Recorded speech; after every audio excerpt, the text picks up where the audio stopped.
여러분은 가장 믿었던 사람에게 인생을 송두리째 부정당해 본 적이 있으신가요?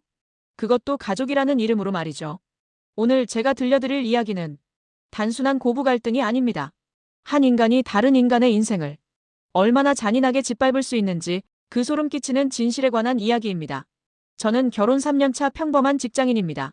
남편과는 연애 시절부터 정말 사이가 좋았고 저희 부부에게는 단 한 가지 소망이 있었습니다. 바로 우리를 닮은 예쁜 아기를 갖는 것이었죠. 하지만 세상 일은 마음처럼 쉽지 않았습니다. 유명하다는 산부인과를 전전하고 남편과 함께 온갖 검사를 다 받아봐도 돌아오는 대답은 항상 똑같았습니다. 두 분 다 신체적으로는 아무 이상이 없습니다. 이상은 없다는데 아이는 찾아오지 않았습니다. 매달 말일이 되면 화장실에서 한 줄짜리 테스트기를 붙잡고 소리 없이 울어야 했던 그 심정을 겪어보지 않은 분들은 아마 모르실 겁니다. 저보다 더 속이 타들어간 건 친정 엄마였습니다. 금쪽 같은 딸이 아이 소식이 없어 시댁에서 눈치라도 볼까봐 노심초사하셨죠. 그러던 어느 날 친정 엄마가 무거운 아이스박스를 들고 저희 집을 찾았습니다. 지수야, 이게 요즘 강남에서 난임으로 제일 유명한 한의원에서 지어온 약이야. 이거 짓느라고 엄마가 새벽부터 줄 서서 원장님한테 사정사정해서 받아온 거다. 엄마의 거친 손마디를 보니 가슴이 뭉클했습니다. 시골에서 올라와 그 무거운 걸 들고 딸 집까지 찾아온 엄마의 마음.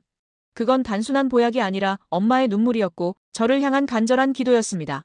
그런데 저희 집에는 시어머니가 함께 계셨습니다. 시아버님이 돌아가신 뒤 외로워하시는 모습에 남편과 상의 끝에 합가를 한 상태였죠. 시어머니는 평소에 겉으로는 참 우아하셨습니다. 친정 엄마가 보약을 지어오셨다는 말에 사돈 어른이 고생하셨네. 내가 우리 며느리 잊지 않게 매일 데워주마. 라고 하셨죠. 저는 그 말씀이 진심인 줄 알았습니다. 매일 아침 출근 준비로 바쁜 저를 위해 시어머니는 따뜻하게 데운 한약 컵을 식탁 위에 올려두고 환하게 웃으셨습니다. 우리 지수, 이거 먹고 얼른 예쁜 손주 보여줘야지. 하지만 약을 먹기 시작한 지 일주일쯤 지났을까요? 제 몸에 이상한 변화가 생기기 시작했습니다. 보약을 먹으면 기운이 나야 하는데 이상하게 몸이 천근만근 무거워졌습니다. 얼굴에는 전에 없던 뾰루지가 올라오고 이유 없는 부정출혈이 계속되었습니다. 무엇보다 감정 조절이 되질 않았습니다. 작은 일에도 불같이 화가 나거나 갑자기 가슴이 답답해서 숨이 쉬어지지 않았죠. 남편은 제 건강을 걱정하며 병원에 가보자고 했지만 저는 그저 명현현상이겠거니 생각했습니다. 엄마가 지어준 정성이 있는데 몸이 좋아지려고 잠시 적응 기간을 거치는 걸 거야.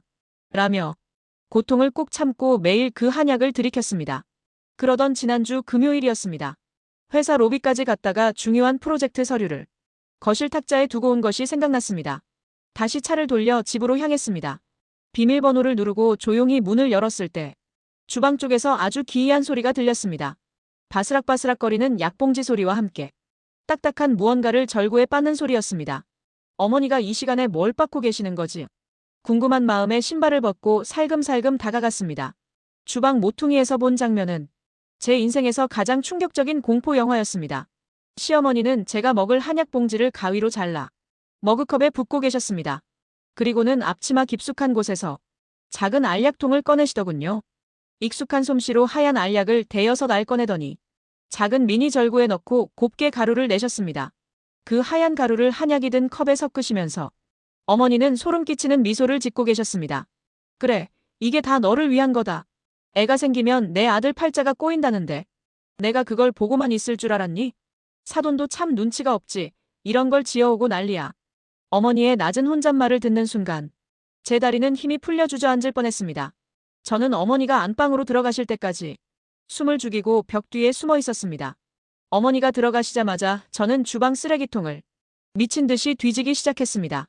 검은 봉투 구석진 곳에서 뭉쳐져 있는 빈 약값들을 찾아냈습니다.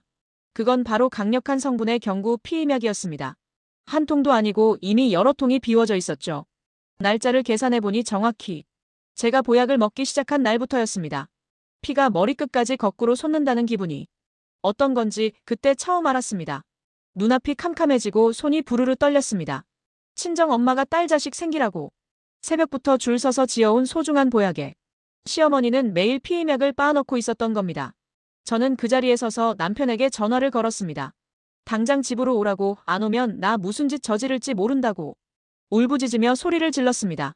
한달음에 달려온 남편과 거실로 나온 시어머니 앞에 저는 피임약 껍데기와 절구, 그리고 독이 섞인 한약 컵을 던지듯 놓았습니다. 이게 다 뭐예요? 어머니, 대답해 보세요. 제 비명 같은 물음에 시어머니는 처음엔 시치미를 떼셨습니다. 얘가 갑자기 왜 이러니? 난 모르는 일이다. 하지만 제가 휴대폰으로 찍어둔 영상을 보여주자 어머니의 태도는 순식간에 돌변했습니다. 우아하던 모습은 간데없고 악귀 같은 얼굴로 저를 노려보며 소리치셨습니다. 그래, 내가 넣었다. 그게 뭐 대단한 죄라고 난리야. 내 아들 살리려고 내가 한 짓이다. 유명한 점쟁이가 그랬어. 내가 애를 낳으면 우리 아들 운세가 꺾이고 단명한다고. 내 자식 죽는다는데 내가 가만히 있니? 너 같은 게 우리 집안 들어와서 내 아들 기운 다 뺏어가는 것도 모자라. 어디서 애까지 낳으려고 들어.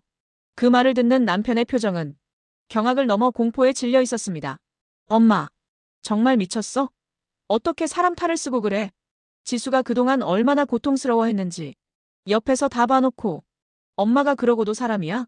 남편의 외침에도 시어머니는 당당했습니다. 오히려 제 친정 엄마를 모욕하기 시작했죠. 그 무식한 여자가 지어온 약에 내 정성까지 들어갔으니 감사한 줄 알아야지.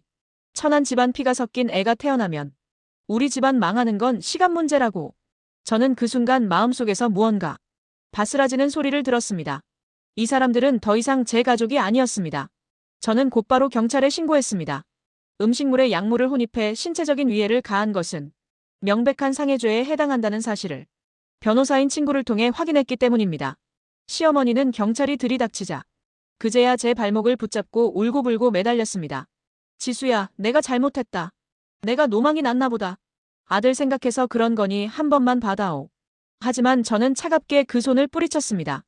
당신이 빠넣은 건 피임약뿐만 아니라 우리 부부의 신뢰와 당신 아들의 인생이었다고요.